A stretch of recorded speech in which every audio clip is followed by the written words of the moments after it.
A federal courtroom, 2023. A licensed attorney submits a stack of legal briefs to a sitting judge. He's been practicing law for years. He trusts the work.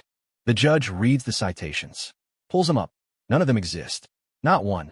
ChatGPT had invented 6 cases from scratch, written in the confident, measured language of real court records. When asked why he never checked, the lawyer's answer was 4 words. The AI sounded certain. The judge sanctioned him. The case hit global news the same day. And suddenly the legal world had a problem it didn't have a name for yet. Here's what nobody wanted to say. This man was not reckless. He passed the bar. He knew what source verification meant. Something in his brain decided he didn't need to do it. And that same mechanism is running in your brain right now, across medicine, criminal justice, finance. It's not a flaw some people have. It's how all of us are built. So what exactly is it? Here's the thing that should bother you. 75% of people globally are worried about AI eroding their privacy and being used to impersonate them. Ipsos published this in August 2025. Same report, same respondents. Those exact people trust AI more than human experts for actual decisions. Not theoretically, for real calls that affect their lives. HEC Paris ran a controlled study in 2022. 2 groups. Identical advice, word for word. Same logic, same recommendation. One group was told a human advisor gave it. The other was told an algorithm did. The algorithm group followed the advice at a significantly higher rate. The advice was identical. The source label was not. Think about what that means. You don't have to change the quality of information to change someone's decision. You just have to change the label on the box. Researchers gave this a name, algorithm appreciation. It's the documented, systematic preference for machine-generated advice over human advice. Even when the output is equivalent, even when you've explicitly been told the machine makes more errors. The label alone triggers the preference. And here's what researchers flag as genuinely strange. People don't trust AI because they think it's safe. They trust it because they believe it's more capable. Those are not the same thing. People explicitly acknowledge the machine might not be safe and hand over their judgment anyway. Researchers have a specific name for what's happening inside your brain when this kicks in. And knowing the name, it turns out, is not the same thing as knowing why you can't stop it. Algorithm appreciation. That's the term. It describes the systematic preference for machine-generated advice over human advice, even when quality is identical. Word for word identical. Only the source label changed. Researchers have now mapped the 3 mechanisms driving it. The first one is the most counterintuitive. It's the reason you feel like the machine is neutral. AI output arrives without tone. No irritação, no mood, no visible agenda. Your brain reads that absence as objectivity. But here's what's actually true. Every model you interact with was trained on billions of data points generated by humans, including all our biases, moods, cultural assumptions, and prejudices.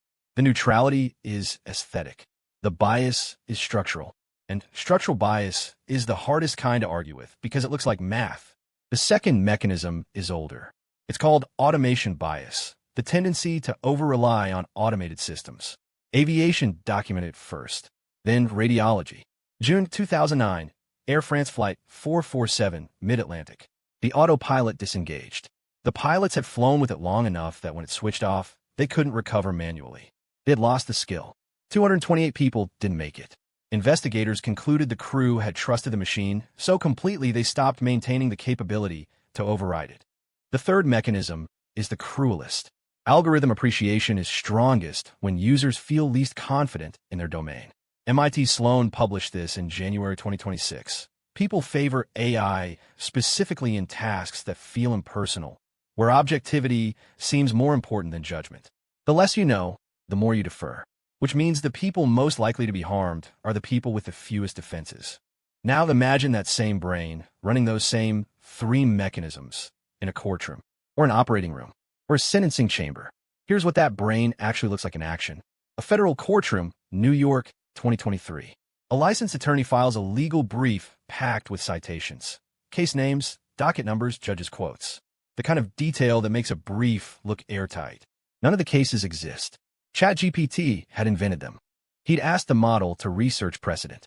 It answered with confident, properly formatted legal language. He read it. He filed it. He didn't verify a single citation. When opposing counsel flagged the discrepancies and the court's clerks went looking, every case came back as non-existent. He faced sanctions from a federal judge. The story became global news. Career damage, public embarrassment, a formal sanction. But at least he walked out of the courthouse. Radiology works differently. In studies across multiple hospitals, doctors were given the same scans, but half the group saw an AI result first. When the AI flagged the wrong finding, the physicians who had seen that output validated the wrong answer at significantly higher rates than the doctors who hadn't. The machine didn't override their judgment. It just arrived first. IBM's Watson Health was deployed in major hospitals around the world, marketed as the solution to cancer care. Hundreds of millions of dollars. Serious institutional buy-in. Then the private reports started accumulating. Recommendations that oncologists said were unsafe, suggestions that directly contradicted established treatment guidelines.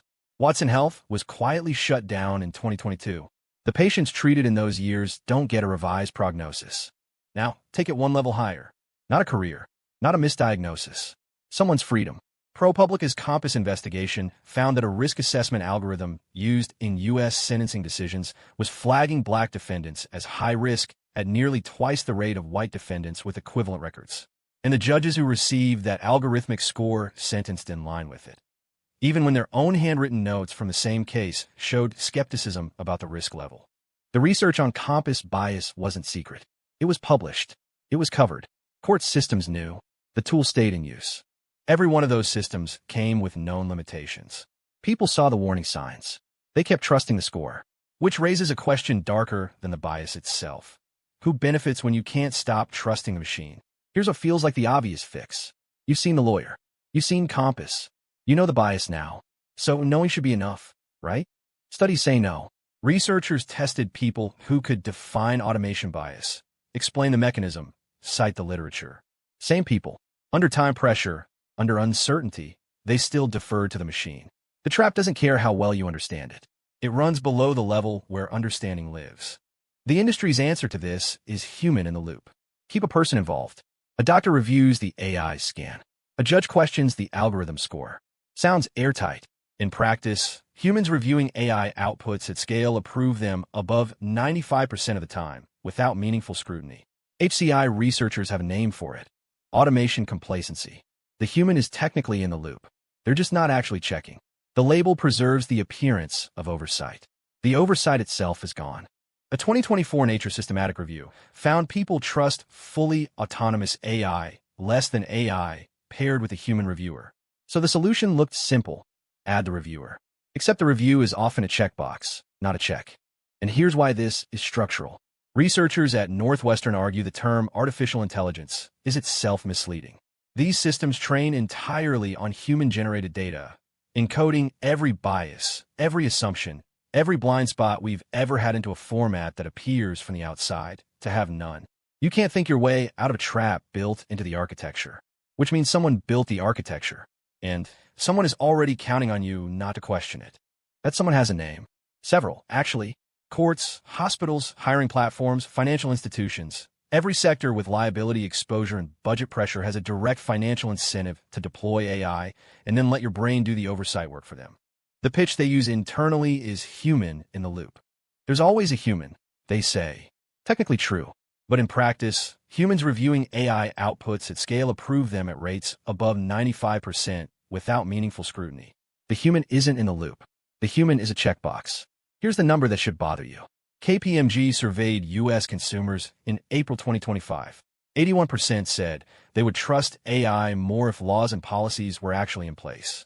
Which means the trust you're extending right now, before those laws exist, is trust the system has not earned. The gap between how fast AI gets deployed and how fast oversight gets built is not closing. Americans are handing AI decisions in hiring, credit, medical triage, and legal judgment faster than any regulatory body can keep up. The adoption curve outran accountability years ago. And the bias problem doesn't announce itself. AI trained on skewed data doesn't produce skewed-looking output. It produces confident, consistent, authoritative output, which is exactly why you can't see the flaw without expertise most users don't have. Harvard Business School found as recently as September 2025 that AI still can't reliably tell a good idea from a bad one. Institutions are expanding deployment anyway, so the system is designed to exploit the bias. And a regulation that would constrain it doesn't exist yet. But there are two things you can do right now, and neither one requires you to somehow override the wiring in your own brain. Here's what actually works. MIT Sloan found AI trust is appropriate when the task doesn't require personalization. So before you defer, ask yourself one question. Does this decision require knowing me? Your history, your context, your life. If yes, stay in the seat. Not is this AI smart enough, but can any AI know enough about me to get this right? That's the line. Second, when someone tells you AI was involved, don't accept the label. Demand 3 specifics. How was it used? Why? Did a human review the output? Research shows disclosures that answer those questions actually correlate with trustworthy content. A generic AI-generated tag is designed to feel like accountability. It isn't. The lawyer in the cold open never asked whether a human had verified those cases. That one skipped question cost him his reputation and almost his license. So here's the one I'll leave you with. Next time you're about to trust an AI output, ask yourself, does this decision require knowing me? Tell me in the comments the last time you should have asked that. I am genuinely curious.